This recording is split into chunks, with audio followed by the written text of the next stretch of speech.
Today is January 3rd, 2015. Sorry. We did have a new year. So it's January 3rd, 2015. And I put up in the last video clip sort of a reader board that I think actually it was too small to even see, but I didn't realize at the time that I wrote it out. And it sort of went over some of the, just some, actually I didn't cover even all of the territory of things that were done to me and have been done to me by the United States government. And not just the United States government, because they actually were, I think, selling me to other countries so that other countries could also experiment on me and maybe feel like they could experiment on me. Like, here's our universal guinea pig, and you can use her. You don't have to use any of your own citizens. I mean, not that other countries don't use their own citizens and maybe don't feel bad about it, but for example, Canada had me in one of their hospitals when I was very, very little, and sound and sensory deprivation kinds of things, and pretty sure that that occurred in Quebec or Montreal, where they were doing some experimentation on people from the US and from Canada as well. And actually, even though Canada was taking the money for it and allowing it to happen on their own grounds, it was supposedly CIA money that they were taking. And anyone who wants to look into that history can do so, because there is some information about MKUltra. And Cameron Ewan, or Ewan Cameron, that was one of the Canadian psychologists that they used. It's actually Scottish, but they used him in Canada for some of those things. And his name has become popularized, but there are a lot of medical professionals that have been engaged in medical torture. And we don't know most of their names. And it's pretty much in the US anymore, like, I think, like living in a accepted concentration camp kind of territory and turf, where you really don't know where all their black pockets are, so to speak. Like, their black operation is what they call them, pockets, and you don't always know where they are, where their camps are, and they're hard to find sometimes, but they exist, and there are a lot of them, and there's a huge number of individuals involved. So, so some of the things that I explained from that reader board was just a few of the forms of torture used against me, and I didn't go over all the different forms of rape. But I wanted to highlight a couple of those things, because when I go back to speaking about being raped by Robin Bechtold, for example, who I was talking about before that, I explained what kinds of torture were used and went into making it look like I consented or was a willing participant to some kind of oral sex. And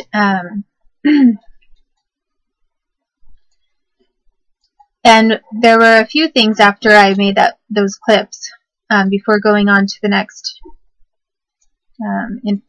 set of information about him and who he's connected to.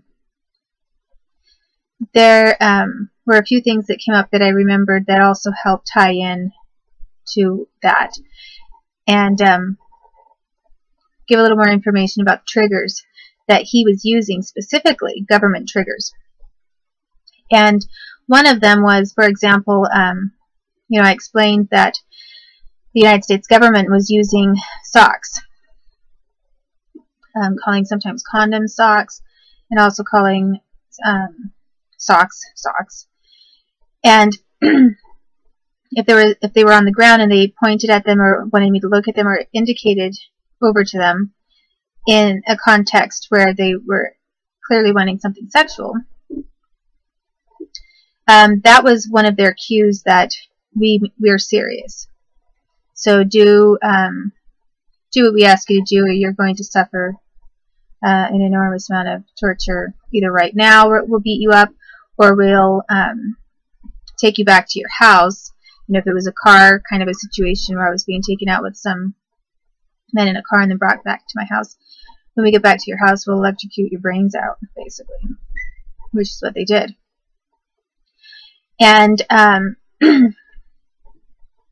so a couple of things that comments that they were using in addition to having the socks there to enforce the idea that they were going to torture me, is they would make a comment sometimes, like if they were all this rape of me in houses and that kind of thing, where they were practicing and trying to program this into my brain so that I wouldn't forget that I would be tortured if I didn't do these things. Is they would say, "Oh, look what the dog brought in," or they would say, "Oh, it looks like the dog left a sock here." And if they said that, then basically it sometimes they just pointed to him, didn't say anything. But if they made a comment like that, it was still serious. And the other thing that they talked about was Doug. They combined and tried to mix up and confuse the dog's bringing over socks and Doug's socks. Doug, dog. I mean, to a kid, there wasn't, you know, it was pretty obvious. They sort of transitioned from talking about one thing to talking about another thing.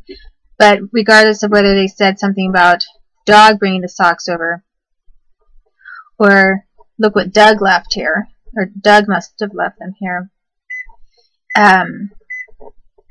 regardless of what form of comment they made, it all directly led to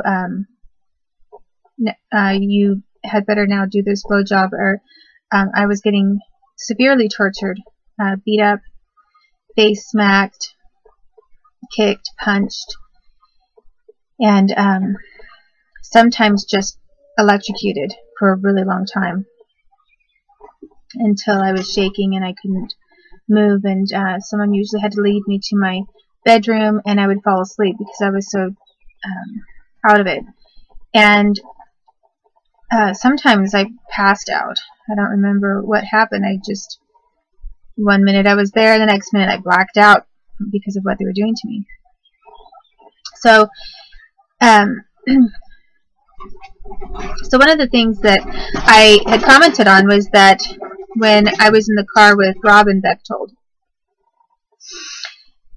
in high school, he didn't just motion over to the socks on the floor, and I because I had said, you know, what are, and then that was it, and then give the other triggers and cues that went with that. I had said when I first got into the car, actually, and noticed them there because there's nothing else on the floor in that vehicle. I said, kind of casually, not remembering anything from my past, because nobody had tried anything like that on me for a long time, several years. I said, what are these socks doing here on the floorboards? And Robin said, "Oh, those are Doug's socks." He said, "Oh, Doug must have left them there." And he said it in the same way as all of the government men who would say the dog must have left it there. And they mixed up the dog has left it there with Doug's socks, because one of the men who would take me out on quote-unquote joy rides and force me to do blowjobs for him was a man named Doug. And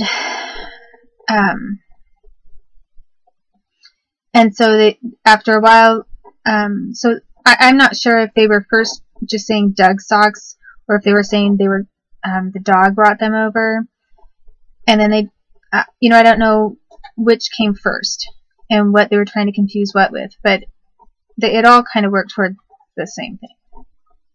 Maybe they started talking about dog because they wanted me to forget about Doug. I don't know. But I said Doug socks, and he said, yeah, Doug Pepmeyer socks. And not only was I familiar with someone named Doug assaulting me, I was familiar with someone with the name Myers sexually assaulting me and torturing me. So his use of saying, oh, Doug must have left them there, kind of like the dog must have left them there, and then doing all of the other indicators and cues that these government men had done in the past was very clearly and specifically a United States government setup. It wasn't like something that just some random person, some guy who got me in his car, you know, would think of saying and doing. So it's very clear that Robin Bechtold was had premeditated what he was going to do, knew entirely that it was rape, and knew what my history was, and someone had told him all about it. So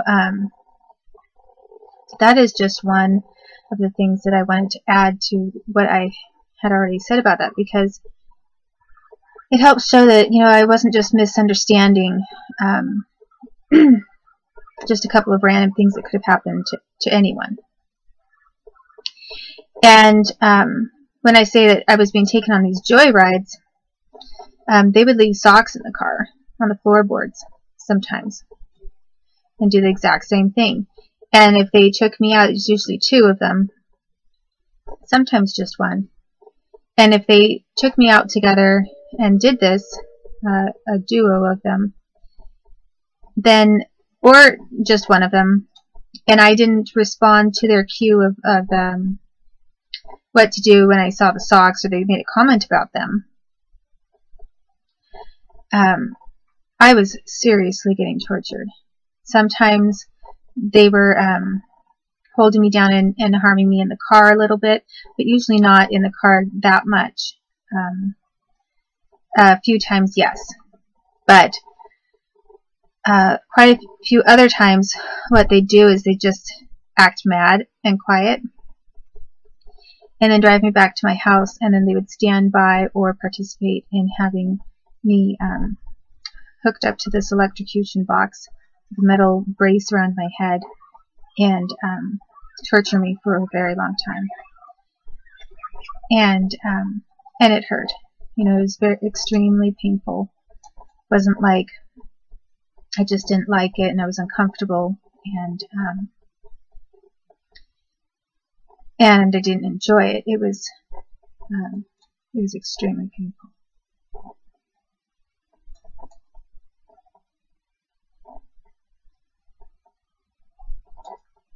And the FBI is actually guilty of doing and using that exact same box in their own offices against me.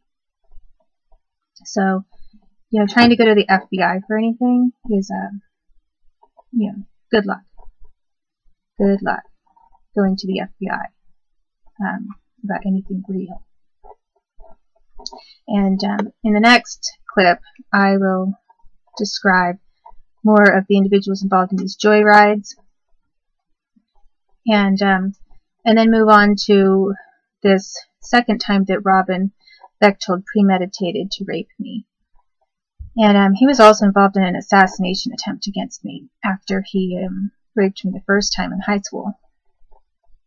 But I'm not sure which thing I'll address first. Probably the second rape, and then I'll go back to the assassination attempt.